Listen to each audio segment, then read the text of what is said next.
you ever relied on a steady income and had it just about taken away with very little warning? To top it all off, you're traveling and doing things with your family. Well, this is the story for our guest today. She is actually going to tell us a little bit about what she is going to do or has been doing to help pivot in her work and being able to make sure she still has the income that she needs to be able to travel and enjoy her life as an adventurer. We're really excited to have Joyce on with us today. And today's lesson, I believe, from all of this is don't put all of your eggs in one basket. That was Joyce's words. Yeah. So this is Joyce Degroot. She's a dual citizen of the US and Canada.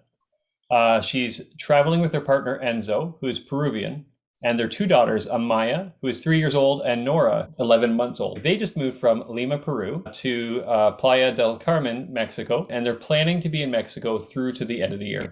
All right, so this is our Friday interview series, and where we are going to be interviewing families from around the world who are adventuring and traveling, and we're really excited about this. If you have any questions about traveling with your family, then make sure that you put them in the comments below and we will do our very best to be able to answer them for you. So Joyce, Nathan and I have done a fair amount of traveling. Well, I mean, relatively, depends on who you talk to. But we have done a bit of traveling and for ourselves and with our son.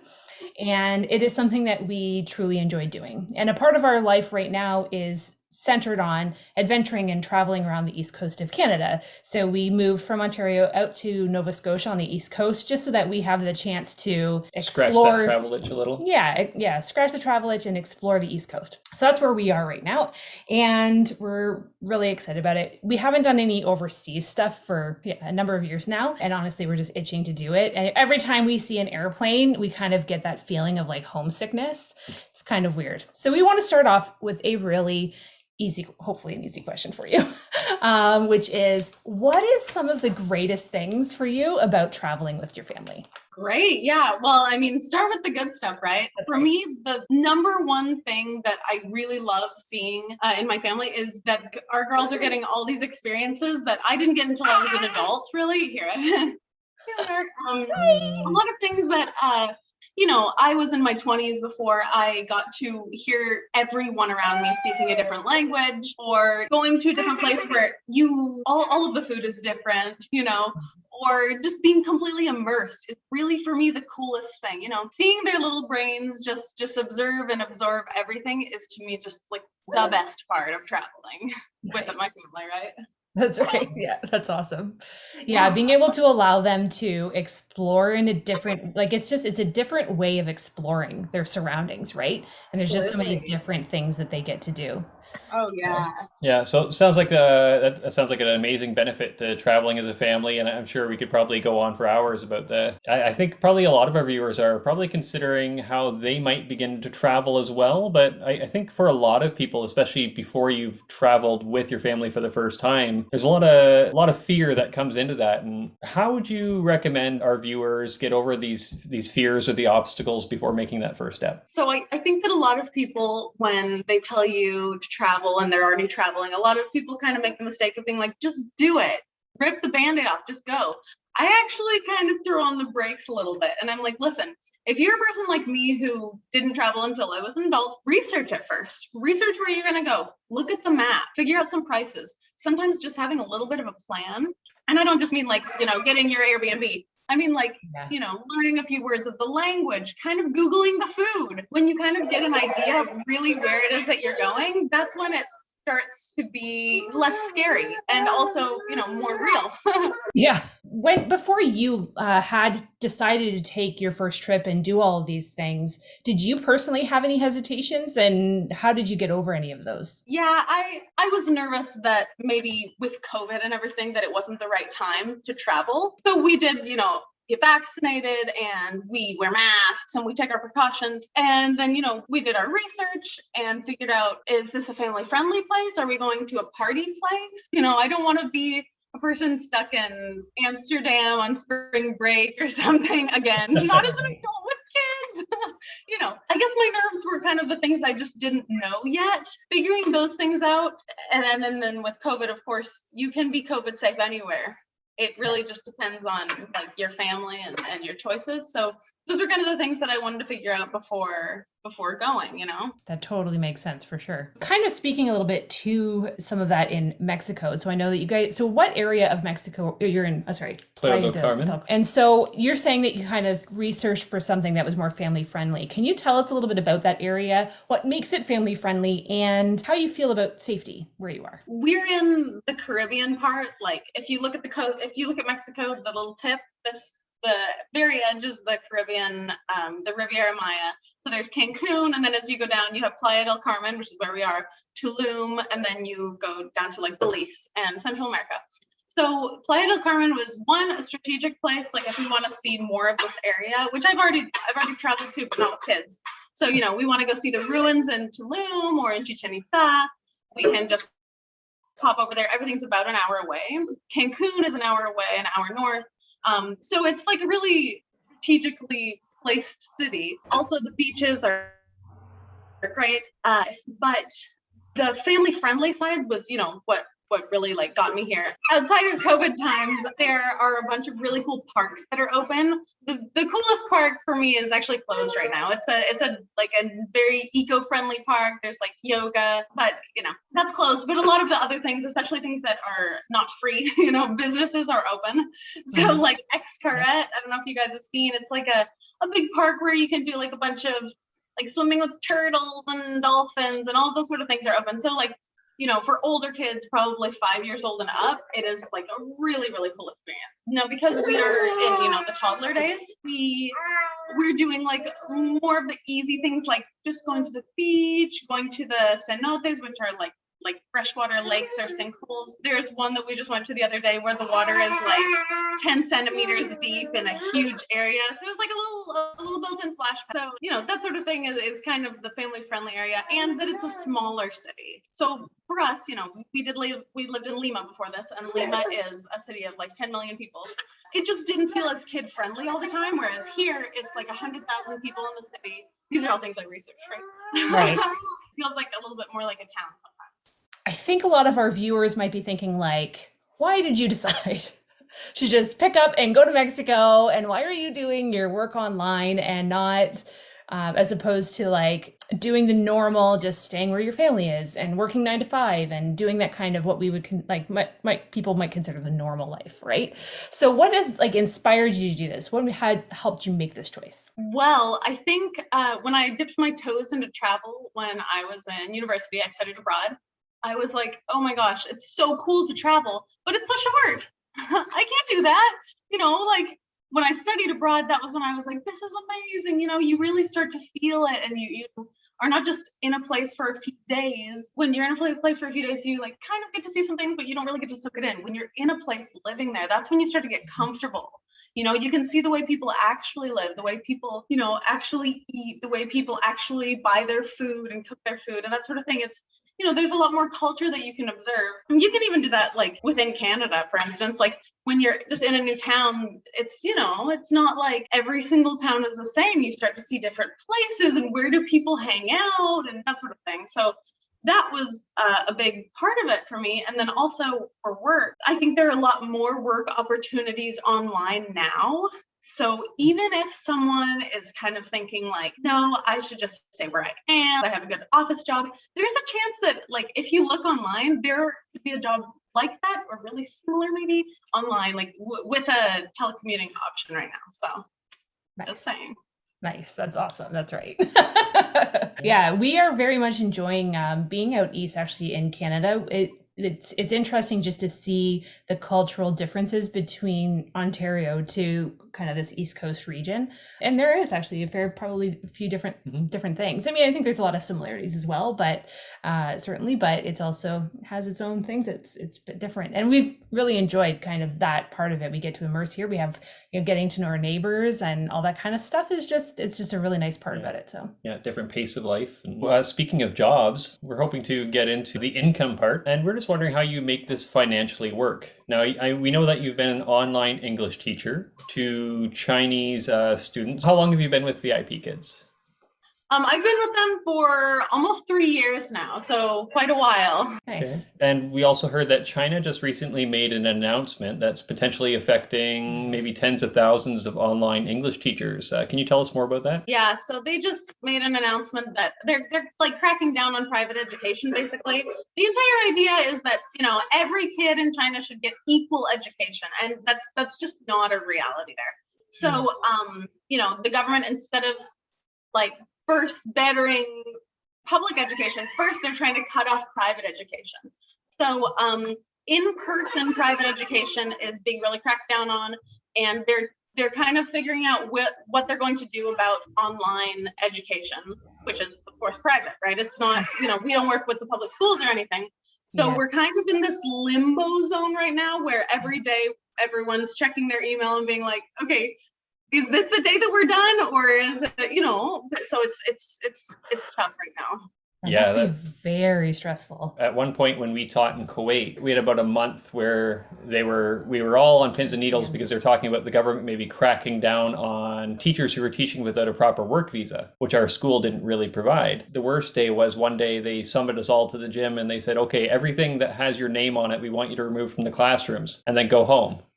We're like, oh my God. Okay. Yeah. God, how stressful! Like, and they're random and not part of the plan. No, not part of the plan. Yeah. So we get you. Yeah. Not knowing what's happening is scary. So that must have been an interesting thing for you because you've been doing it for 3 years. You probably felt like it was a steady income for you for the most part. And I know that like you do have copy editing that you also do, but this must have just been so surprising. And when you're traveling, I mean, like it's never easy to have your job all of a sudden be like, oh, I think that this might be taken away, but also just be like traveling and all that kind of stuff and know that you have to rely on a very specific type of job to be able to keep doing it. So what was it like for you, and what have you been doing to be able to keep yourself financially secure amidst some of this unknown? Oh, that is, it's like something that is so anxiety inducing sometimes. But, I do believe that like being prepared and having a little bit of money saved is so important, even if it's just a small rainy day fund, it's really important, first and foremost. Secondly, when my youngest was about 6 weeks old, they're so tiny and they don't really do much. I was like, okay, I need to take this opportunity and study something. I need to learn something new. That like with teaching English online, I just felt like it was time to learn something new just in case. I've been learning how to code because I'd like my goal is to be a web developer. Nice. So I started studying web development and learning how to build websites, learning how to build apps. And that's just it was my COVID project, sort of, right? So then while I've been learning that, I was just also Googling work online and saw an opportunity actually when I was just, doing coding. I started Googling other online jobs, and one actually popped up from the university that I graduated from that was copy editing for people with English experience, either like higher studies in English or who had taught English. So I applied and got it, and it's actually really fun. It's nice. It's copy editing for educational materials. So it's like retaking a bunch of like high school math and science classes, which like my brain probably needed anyway. It's like a nice. It's a good refresher. It's all yeah. So this way I also have that income from copy editing. I have my English teaching income, which I've kind of dialed down my hours a bit on, just kind of because, I'm like waiting for the day they tell me it's over. And then I get to continue my studies in coding. So I've kind of got 3 different things going on just in case. Nice. That's a really good idea, having more than one thing just in case, your backups, right? You got backups for your backups. It is good. Yes, it's good that you started learning that, like that. It's almost like you could see into the future a little bit about what was about to happen. So it's good. Yeah, it's funny. I'm not like a huge planner. Like I won't like plan our trips like day to day, but I like to have an idea happen. So looking into my future, will I teach English online forever? Probably not. But I could do another online career so that we could keep traveling, So that's where the web development stuff sort of kind of came in. Perfect. That's awesome. So, having the money to travel is obviously one of the biggest obstacles for lots of our viewers who are considering this lifestyle. What advice do you have to give to someone who's looking to try to find a new career online? If you do want to travel budget, I think that almost every place has a cheaper option. I mean, we're in like Resort Central, and we're in an Airbnb that we, obviously like got a good price on because we're doing like several months at a time. I think that finding work online, there is work for people. Everyone always says, oh, all you have to have is a college degree. That's not necessarily true either. There are like study programs online, like what I'm doing to learn to code. That's anyone can do it. My younger brother is about to enter high school and he's learning how to code, so sometimes it's not going to be immediate. Maybe you can't Google a job and get it and go tomorrow. You might have to study for a few months, change jobs, or maybe just take a course and change jobs. But I do think that the opportunities are definitely out there. Before we get into more specifics, I know that you wanted to tell us a little bit about Enzo. Oh, Is yes. that correct? Oh yeah. Right. Just he has kind of a different way. So I went full digital nomad, right? And he did not. He makes jewelry. He is native Peruvian, so he makes like traditional art jewelry. So like these are seeds from the Amazon, Peruvian stones, and he does it all by hand. I mean, that's his business back in Peru. And so when we traveled when we were younger, he would like go into stores and sell his stuff or set up little stands. We did like a couple little art fairs and stuff. And then he's been on Etsy for a while. So that's one of the things he does. So he is not a digital nomad.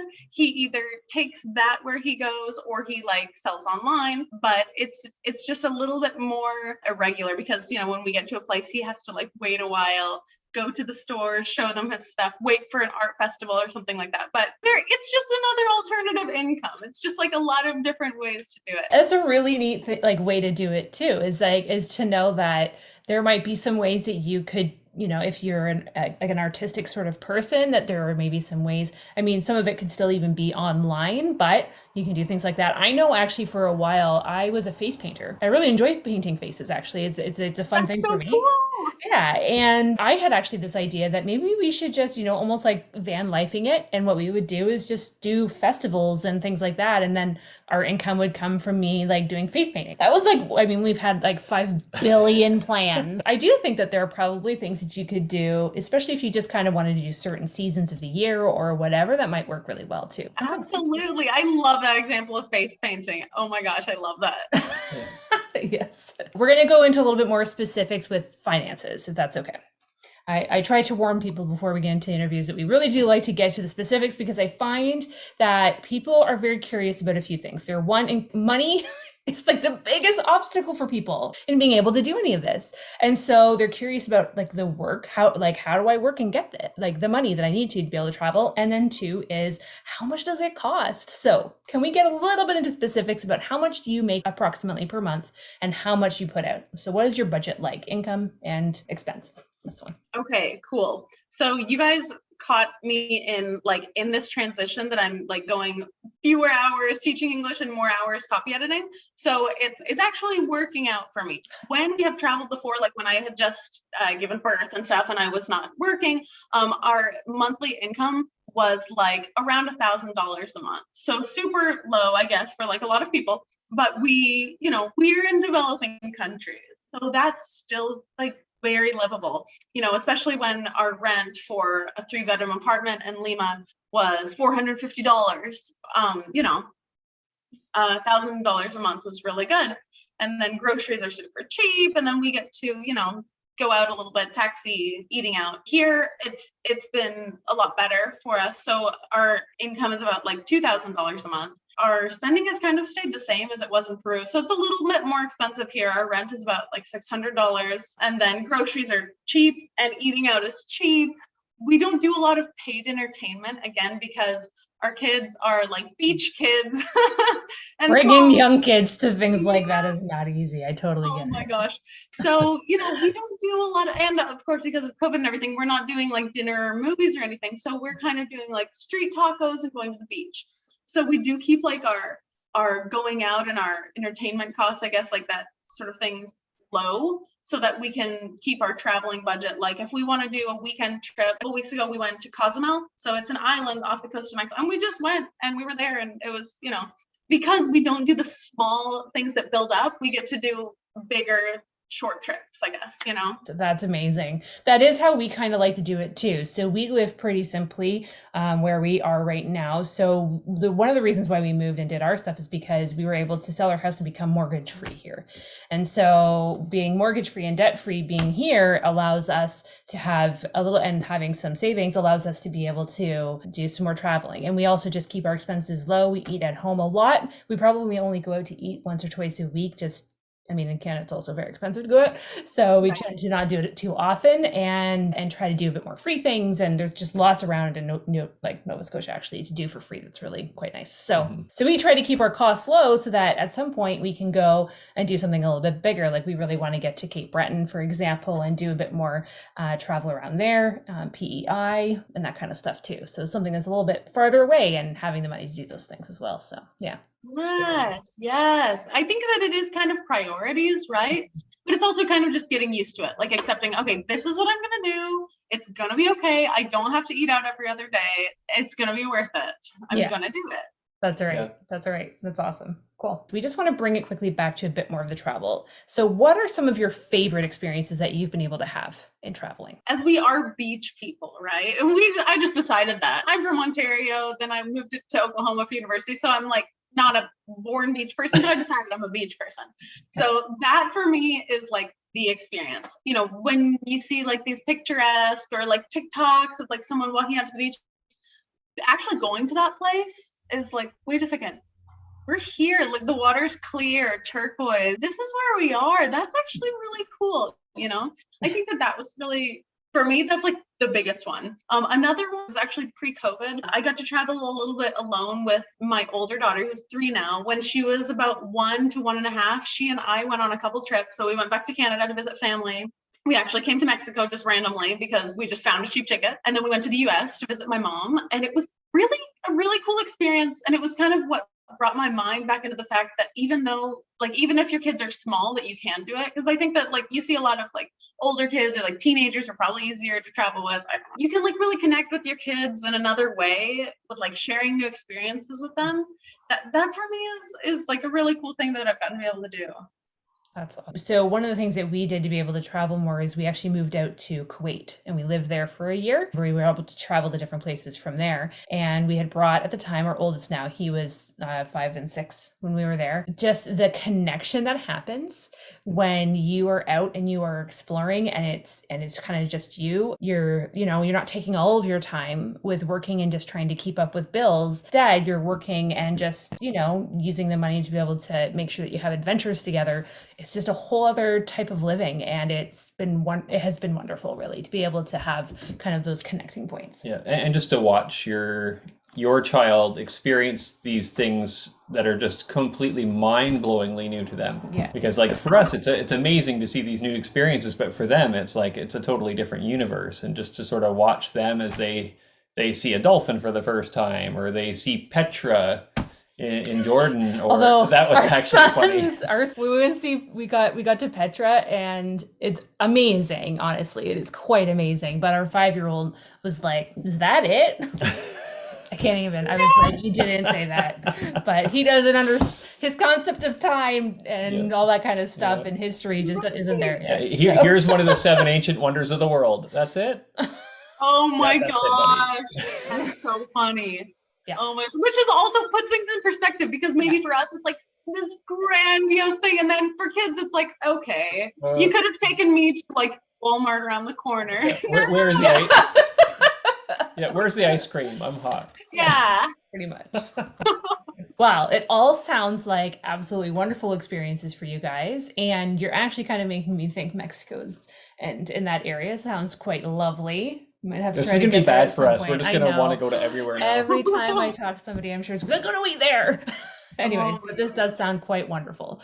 The lovely beaches and like turquoise waters and all that kind of stuff sounds quite wonderful. So Yeah. And you guys are there just until December, is that right? Yeah, we're here until basically Americans and Canadians get 6 months maximum in Mexico, unless you apply for like a work visa or a student visa. So just with a tourist visa, we're here maximum until the day after Christmas. So I think we're leaving on Christmas Day. We have not bought tickets yet, but because I can't like commit to traveling on Christmas Day. But yeah, I think that from there we're going maybe to Peru again. We haven't quite figured out our route. Nice. Okay, well, that's cool. Well, I hopefully everything goes really, really well for you and your transition into the next place.